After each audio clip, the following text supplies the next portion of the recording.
That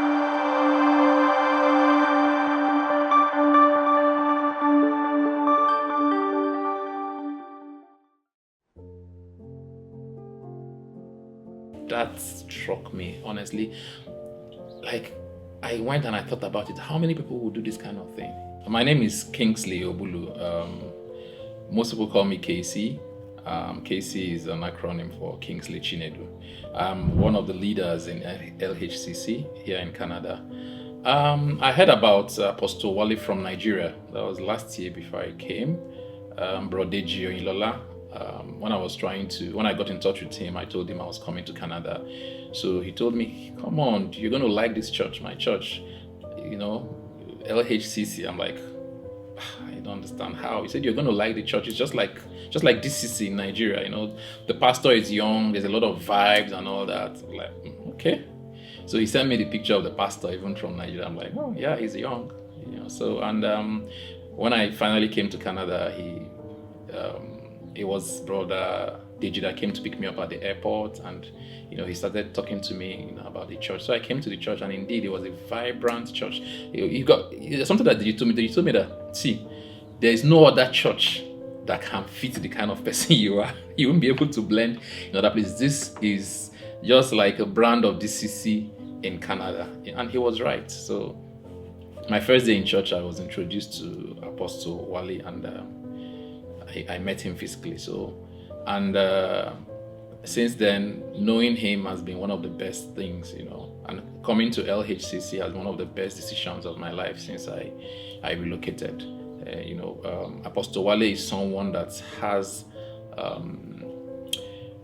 he has this genuineness about him. He genuinely cares for people. He's someone that, aside being an apostle and a pastor, he's someone that's interested in your own life, interested in the progress of his members, he's interested in the advancement of his members. He loves and adores families.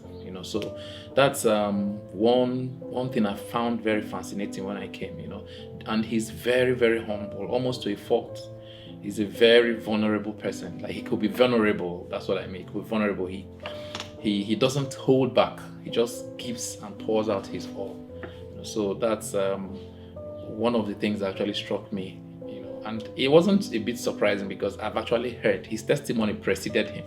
So I've actually heard the kind of person he was from Nigeria, and coming down to Canada, it was a kind of confirmation of what I've already heard about him.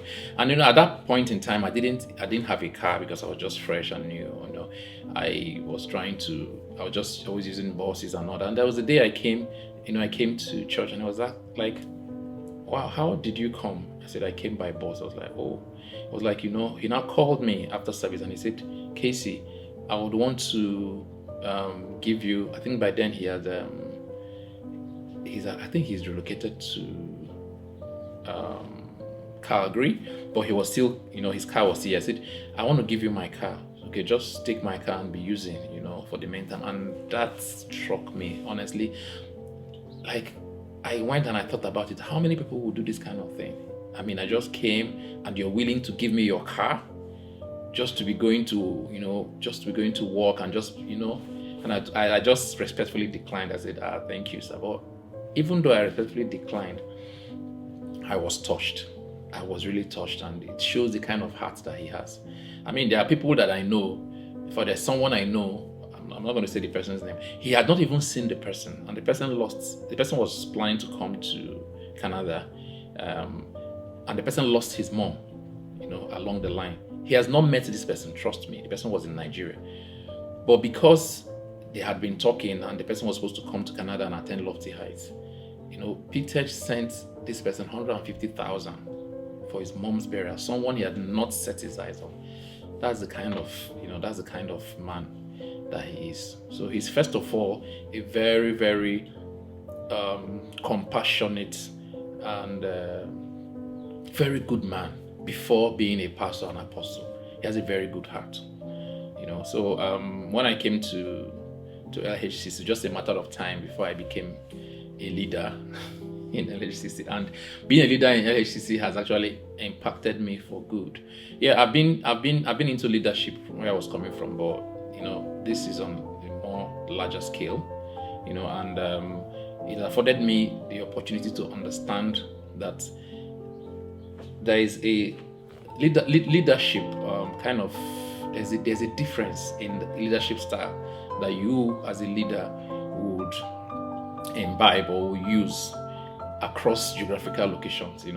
I've led people in Nigeria, and trust me, leading in Nigeria and leading in Canada, they are two different things.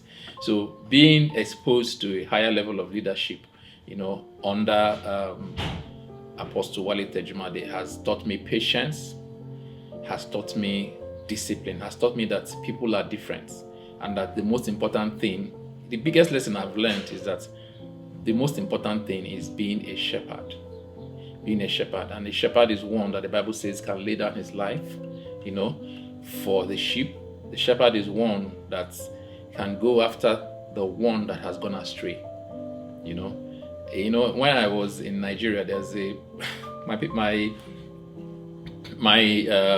people I lead, they know me. They always say one thing, although I say it, like jokingly, So I say something like, I am not that shepherd that will leave the 99 and go and look for one. How about when I go and look for the one, before I come, I can't see the 99 again? So, but here in this climb, Apostle has taught me that it is very important to go for that one that has gone astray. So he exemplifies it, he typifies it, he embodies it, he has a lot of empathy. He can actually go all the way and go down any position. There's something they call stoop to conquer. He can stoop to the level of anybody to try to get that person back to the fold. That's the kind of apostle he is, and that's the greatest lesson I've learned from him. Yeah.